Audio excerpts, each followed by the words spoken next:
I get asked all the time, should I keep renting? Should I buy? In this economy right now, with the tariffs, with interest rates being high, with the geopolitical events that are happening, yes, I'm talking about the wars and skirmishes that are going along all over the world. Should I be purchasing in this market? I'm Anton Stetner. We work here in the Seattle Metro. We've been selling real estate for over 20 years here, done thousands of transactions, and here's what I can tell you. During the great financial crisis, during the boom of the mid-2000s, during COVID, post-COVID, when the Federal Reserve raised the interest rates in 2022 by 550 basis points or 5.5%. Man, was any of those a horrible time to buy? And the answer is no. If you have a long-term look on real estate here in the Seattle Metro, it's never been a bad time to buy. Because over the long run, prices go up and to the right.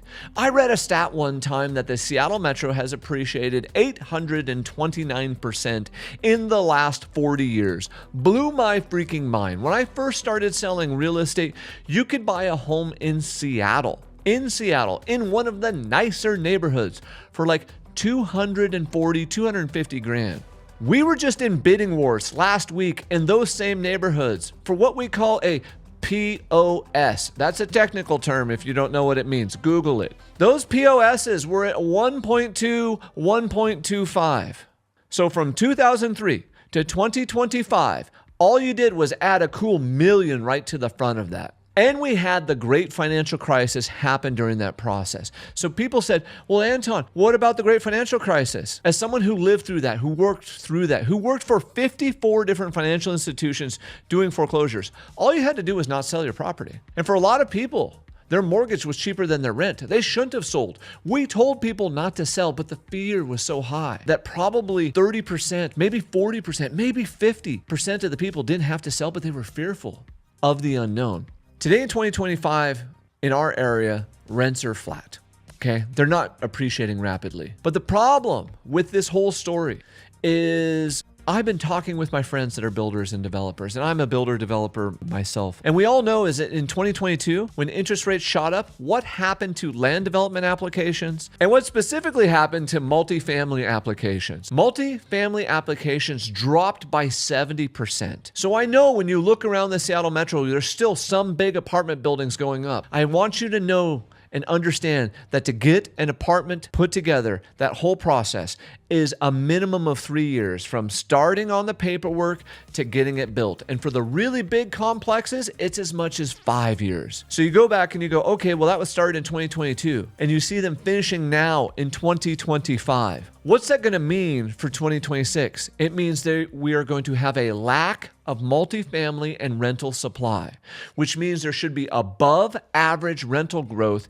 in 2026 and probably part of 2027. But Anton, prices are so high, it doesn't matter. The Seattle Metro, depending on where you were looking in 2024, appreciated between 6% to 9.6%. That is above average appreciation with 7% interest rates. Why is this happening? It's because during the great financial crisis, we stopped building. We didn't stop building. We built probably 80% less homes in 2008, 9, 10, 11, and 12 than we did over the previous 5 years. And I'm talking on a yearly basis. The Seattle Metro got about 3 to 4 years behind on new construction. All the while, what we did was we made it harder to build them, more red tape. The cost of material went up and the construction necessary went up. And I'm talking about energy codes and things like that. We're not building starter homes. I want to let you know, you just need to do anything possible to get your first home. I don't care if your first home is a 2-bed, 2-bath, 700 square feet, and it's in the wrong part of town. Getting in on the property ladder will help you get a property. You will then build equity. You can look anywhere in Western Washington. Everywhere is appreciating, even in the bad economy right now. And that'll help you build equity. And then you can get into a better one.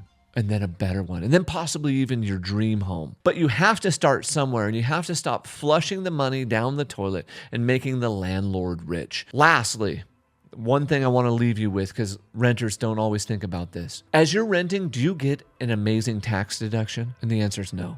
The beautiful thing that the United States encourages is we encourage home ownership by providing amazing tax incentives. You get to write off all of the interest. You get to write off your property taxes. You could go from having no deductions to having this big $25,000, $30,000, $40,000, $50,000, $60,000 deduction depending on the price of the home in our area, and then you get some money back from the tax man. I'm Anton Stetner. Argue with me in the comments about this because one of you is going to tell me I'm wrong, and I'm cool with that. Some of you are going to have some amazing questions, so drop those amazing questions below. We want to help you out. You can reach us at resg.com. We're here for you. We've helped many buyers, and we have special products, special techniques. We've helped people find off-market deals and stuff for zero down with all their closing costs paid. We've been doing this for 20 years. We're here to help.